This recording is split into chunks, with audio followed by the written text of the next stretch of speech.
नमस्ते everyone, Monika astrology में आपका बहुत बहुत स्वागत है। आज हम चर्चा करने जा रहे हैं तुला लग्न की।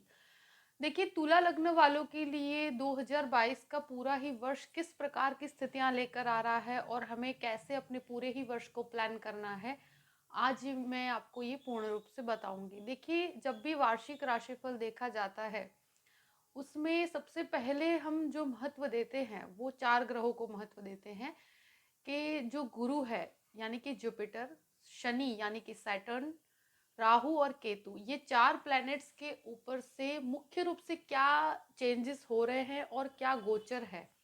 इन 4 ग्रहों के लंबे समय के गोचर के कारण हम उनके ऊपर से एक मोटे रूप से अंदाज़ा लगा सकते हैं, एक प्रॉपरली गाइडलाइन दे सकते हैं कि किस प्रकार से आपके पूरे ही वर्ष की गतिविधि रहेगी। और देखिए, सूर्य जो है हर महीने चेंज होता है, चंद्रमा हर 2 दिन में चेंज होता है, प्लस नक्षत्र हर रोज बदलता रहता है। मंगल है, बुध है और शुक्र है। ये 3 ग्रह ऐसे हैं कि जो 15 दिन, 20 दिन, महीने के अंतराल पर चेंज होते रहते हैं। तो वो मंथली राशिफल में आप ज्यादा स्पेसिफिकली देख पाओगे। मगर अब वार्षिक राशिफल की जब हम बात करते हैं तो जो मुख्य भ्रमण हो रहा है उसकी आज हम पूर्ण रूप से चर्चा करेंगे।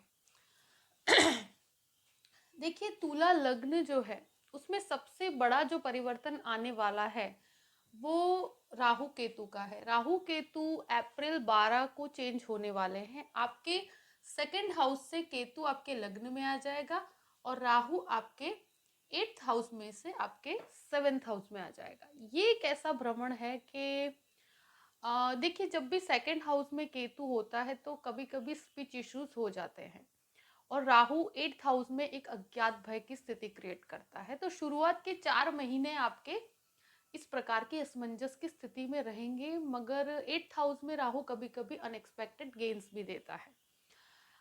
देखिए, मैं एक चीज जरूर कहूंगी कि अब जो ये अप्रैल के बाद का जो भ्रमण है राहु केतु का, उसमें केतु लग्न में आने के कारण इंसान का सबसे पहले स्थान परिवर्तन होने की संभावनाएं खड़ी होती है। दूसरी चीज, केतु कभी कभी इंसान को अंदर से डिटैच्ड फील करवाता है। सब कुछ होते हुए भी वो खुद को डायरेक्शन लेस महसूस करता है। कार्य के अंदर 7th हाउस के अंदर राहु का आना एक सबसे मुख्य, आपको जो चीज का ध्यान रखना है, कोई भी प्रकार की पार्टनरशिप नहीं करनी है, क्योंकि 7th हाउस हमारा बिजनेस का होता है। प्लस आप कोई भी प्रकार का कार्य करते हैं उसमें पार्टनरशिप को रिप्रेजेंट करता है। जब जब राहु आपके 7th हाउस के अंदर आता है तो पार्टनरशिप के अंदर काफी प्रॉब्लम्स होती है। तो जो एग्जिस्टिंग पार्टनरशिप है उसमें भी प्रॉब्लम्स होने की संभावनाएं बहुत ज़्यादा है। और कोई भी नया बिजनेस करते हैं तो उसमें पार्टनरशिप को अवॉइड किया जाए तो अच्छा है, क्योंकि आगे जाकर प्रॉब्लम्स क्रिएट हो सकती है। जहाँ तक मैरिज की बात की जाए कि जो मैरिड लाइफ है वो भी 7th हाउस से देखी जाती है, तो अप्रैल के बाद मैरिड लाइफ के अंदर काफ़ी, कहते हैं ना कि एक सस्पेक्टिंग नेचर हो जाएगा आपको। राहु का कार्य है कि एक प्रकार का भ्रम पैदा करता है, तो आपको भ्रांतियां होंगी और सामने आप अपने लाइफ पार्टनर के ऊपर कोई प्रकार का एक डाउटफुल नेचर आप क्रिएट होंगे और आपके अंदर ये स्थिति भी क्रिएट होगी। तो इस प्रकार की स्थिति से बचना है। और देखिए, राहु इस प्रकार के स्थिति में कभी कभी अफेयर्स भी करवा देता है, तो देखिए ऐसी स्थिति से बचिएगा, सबसे महत्वपूर्ण चीज़ ये है। और कभी कभी मैरिटल डिस्प्यूट्स भी करवाता है, तो इस चीज़ का आपको ध्यान रखना है। बाकी फाइनेंशियली ये आपको बहुत अच्छी अपॉर्चुनिटीज ला कर देगा। इवन अगर मेडिकल संबंधित कोई कार्य करते हैं, आप मेडिकल इक्विपमेंट का कार्य करते हैं, आप अगर कोई डॉक्टर संबंधित कोई कार्य करते हैं, हॉस्पिटल संबंधित कोई कार्य करते हैं, उनके लिए बहुत अच्छी स्थिति है। और मेडिकल यानी कि दवाइयों का जो काम करते हैं, उसका कोई बिजनेस करते हो तो उनके लिए ये स्थिति, राहु बहुत अच्छी परिस्थिति में है, क्योंकि ये आपके बिजनेस को बढ़ा रहा है। प्लस केमिकल संबंधित कार्य करने वालों के लिए भी बहुत अच्छा है। प्लस एक तरह से कहूँ तो ये राहु बिजनेस के अंदर कंस्ट्रक्शन का जो कार्य करते हैं उनके लिए भी ये राहु बहुत अच्छा है, क्योंकि ये मंगल की राशि के अंदर राहु आ रहा है, तो ये कंस्ट्रक्शन संबंधित कार्य को सपोर्ट करता है। कंस्ट्रक्शन मटेरियल का कोई बिजनेस करते हैं उन लोगों के लिए भी बहुत अच्छा है। तो बिजनेस पॉइंट ऑफ व्यू से अच्छी अपॉर्चुनिटीज़ है, मगर ये एक गृहस्थ जीवन में स्ट्रेस क्रिएट करता है, पार्टनरशिप के अंदर स्ट्रेस क्रिएट करता है। तो इन चीज़ों का ध्यान रख के अप्रैल के बाद आपको मुख्य रूप से ध्यान रखना है। अब जो बात करते हैं हम गुरु की करते हैं, यानी कि जुपिटर की। जुपिटर 13 अप्रैल को चेंज होने वाला है, जो आपके 5वें घर से आपके 6ठे घर में चला जाएगा। देखिए, पंचम भाव आपका एजुकेशन का भी है, आपके चाइल्ड बर्थ का भी है, प्लस आपके संतानों का भी है। तो अगर आप कोई संतान एक्सपेक्ट कर रहे हैं तो ये जुपिटर आपके लिए बहुत अच्छा है अप्रैल तक। उसके बाद थोड़ी सी परिस्थितियां बदल जाएगी। दूसरी एक मैं मुख्य रूप से जो चर्चा करना चाहूंगी कि अगर आपके बच्चों का कोई भी मैरिज संबंधित कार्य अटक रहा है, तो अब ये जुपिटर आपके अप्रैल तक ऐसा है कि बच्चों के मैरिज के योग बनते हैं, और ये 3-4 महीने के अंतराल के अंदर ऐसे कुछ शुभ कार्य होने की संभावनाएं बढ़ जाती है। और अगर कोई भी प्रकार का एक तरह से कहूँ कि आप एजुकेशन के अंदर, एजुकेशन सेक्टर के अंदर कार्य करते हैं, और कहते हैं कि ये जो जुपिटर 5वें घर के अंदर है वो आईटी प्रोफेशन से संबंधित छात्रों को बहुत सपोर्ट करता है। और इस प्रकार का कोई भी एजुकेशन लेना चाहते हैं, उसके लिए विदेश जाना चाहते हैं, तो ऐसी स्थितियों में आपको काफ़ी सपोर्ट बना हुआ है। ये जुपिटर की जो दृष्टि है भाग्य भाव पर भी पड़ती है, आपके लाभ स्थान पर भी पड़ती है, और आपके केंद्र भाव पर भी पड़ती है। तो ये तीनों ही स्थितियों में आपका एक कॉन्फिडेंस लेवल भी बढ़ेगा। आपको एजुकेशन के अंदर पोस्ट ग्रेजुएशन करना चाहते हैं तो उसमें भी आपको सपोर्ट मिलेगा, आध्यात्मिकता में भी वृद्धि होगी। 5वां घर जुपिटर जब जब आता है तो इंसान के अंदर आध्यात्मिकता का निर्माण होता है, और प्लस लाभ के ऊपर भी दृष्टि होने के कारण अप्रैल तक तो लाभ बने हुए हैं। उसके बाद जो जुपिटर चेंज होगा उसकी अब बात करते हैं। देखिए, जुपिटर आपके 6th हाउस में चला जाएगा, स्वगृही जुपिटर है, पर 6ठे घर के अंदर है। 6, 8, 12 के अंदर जब जब भी जुपिटर आता है तो इंसान को पैसों की कमी महसूस होती है, शॉर्टेज ऑफ मनी, ये चीज आपको महसूस होगी। और कहाँ गलती होगी, जुपिटर जब 6th हाउस में स्वगृही पोजीशन में है, आगे उसके राहु है, और एक बहुत बड़ा चेंज जो होने वाला है वो सैटर्न का, उसकी भी हम बात करते हैं कि सैटर्न अप्रैल 29 से लेकर 12 जुलाई तक, ये 3 महीने के अंतराल के अंदर जब शनि जो है वो आपके 5वें घर में आएगा, फिर वापस वो अपनी जगह पर वापस चला जाएगा 4th हाउस में। तो ये जो शॉर्ट 3 महीने का ये ट्रांजिट होने वाला है सैटर्न का, तो ये शनि और राहु उसके बीच में ये जो जुपिटर जो काफी उच्च अवस्था का है वो आ जाएगा। और देखिए, जब भी ऐसे अनकंफर्टेबल, क्योंकि दोनों ही प्लैनेट्स की ऊर्जा बहुत हैवी है, और जुपिटर है वो बहुत ही सात्विक प्लैनेट है, तो ऐसी स्थिति में जब आता है तो इंसान के डिसीजंस रॉन्ग हो जाते हैं। तो कहाँ गलती होगी हमसे, ये भी देख लेते हैं। तो देखिए, जुपिटर जब 6th हाउस में आएगा तो कोई भी प्रकार की बहुत बड़ी लोन फॉर बिजनेस, आप बहुत बड़ी लोन लेने से इन 3 महीने में बचिएगा, उसके बाद ले सकते हैं। कंफर्ट जोन के बाहर अगर लोन लेते हैं तो फिर आपको प्रॉब्लम 100% होगी, क्योंकि राहु भी आपके 7th हाउस में है। तो बिजनेस संबंधित कोई भी लोन लेते हैं या कोई भी प्रकार की लोन लेते हैं, मगर अगर वो आपके कंफर्ट लेवल के ऊपर होगी तो फिर, क्योंकि ये जुपिटर तो ये 3 महीने के अंदर कोई ऐसा गलत डिसीजन हो जाएगा तो फिर आपको प्रॉब्लम्स क्रिएट लॉन्ग टर्म पे हो सकती है।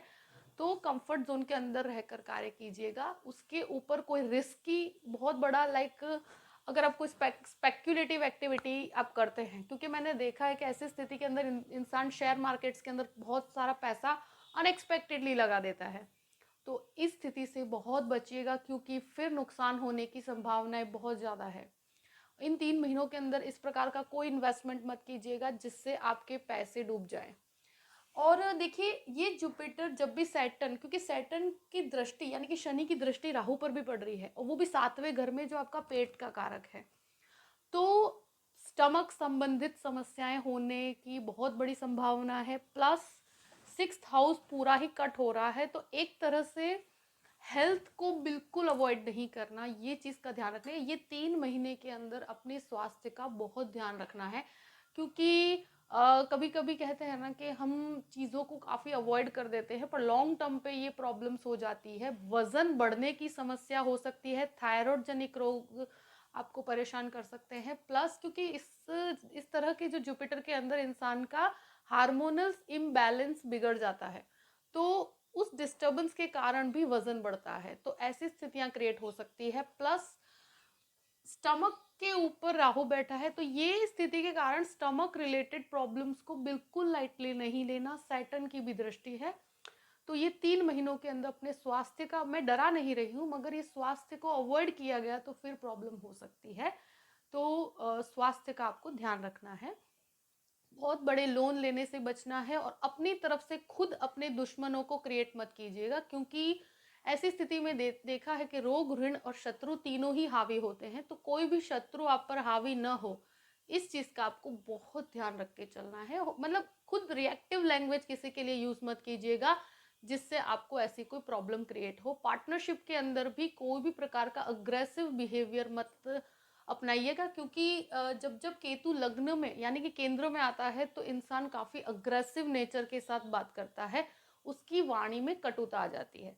तो और फिर उसको बहुत समय के बाद रियलाइज होता है कि उसने जो बोला है वो उसको कितना प्रॉब्लम क्रिएट कर रहा है। तो ये जब जब केतु इफेक्ट करता है, केतु जो होता है वो डायरेक्शन लेस है, उसके वो हमेशा जो भी बोलेगा विदाउट एनी डायरेक्शन बोलेगा। तो आप जो बोलेंगे उसको फिर काफी बाद में आपको रियलाइज होगा। तो इस चीज में हमेशा ध्यान में रखिएगा कि अपनी वाणी को बहुत ही कंट्रोल में रखिएगा। और बिजनेस के अंदर अपॉर्चुनिटीज आपको 100% मिलेगी, क्योंकि देखिए ये जुपिटर आपके लिए बुरा नहीं है। 3 महीने थोड़ा आपको संभालना है, उसके बाद जुपिटर की दृष्टि आप बहुत अच्छी है, यानी कि आपके कार्य में आपको प्रमोशन होने की संभावनाएं पूर्ण रूप से बनी हुई है। देखिए 12th हाउस के ऊपर दृष्टि है, तो विदेश से संबंधित बहुत अच्छे अपॉर्चुनिटीज, आप मल्टीनेशनल कंपनी में कार्य करते हैं तो आपका प्रमोशन भी हो सकता है, प्लस आपका स्थान परिवर्तन होने की भी पूर्ण संभावनाएं हैं। और प्लस आप कोई बिजनेस करते हैं इंपोर्ट एक्सपोर्ट का, उसमें भी बहुत अच्छा है। स्टूडेंट्स के लिए अगर, हाँ मैं ये कह सकती हूँ, अगर स्टूडेंट्स विदेश जाना चाहते हैं उसके लिए अगर लोन लेते हैं तो बहुत अच्छा है।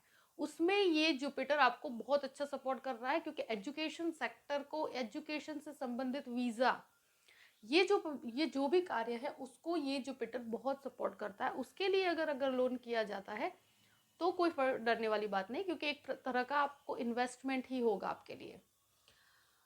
देखिए इस जुपिटर की एक दृष्टि आपके सेकंड हाउस पर भी पड़ती है, तो कहीं ना कहीं आपकी सेविंग्स भी बन पाएगी। देखिए मैंने जो 3 महीने का अंतराल आपको बताया ये आपको ध्यान रखना है, मगर पूरे ही वर्ष आपके लिए अपॉर्चुनिटीज भी बनी हुई है और जुपिटर की दृष्टि भी बहुत अच्छी है।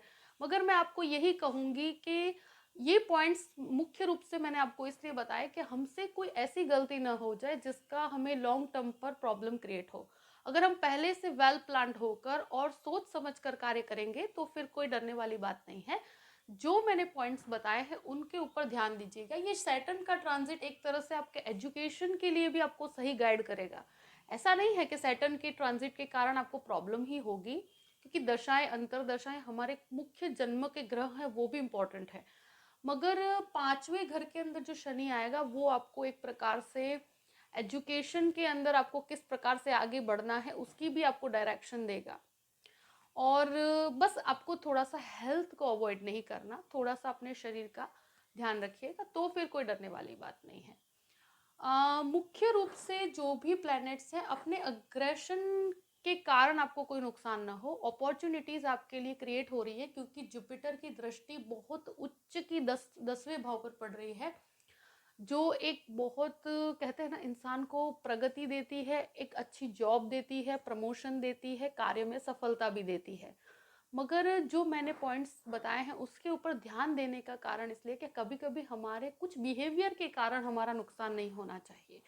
बाकी ऐसे कोई डरने वाली बात नहीं है। आपका स्थान परिवर्तन होने की भी संभावनाएं हैं, प्लस जिस स्थान में है उससे एक बेटर अपॉर्चुनिटी और एक बेटर पोजीशन मिल सकती है आपको।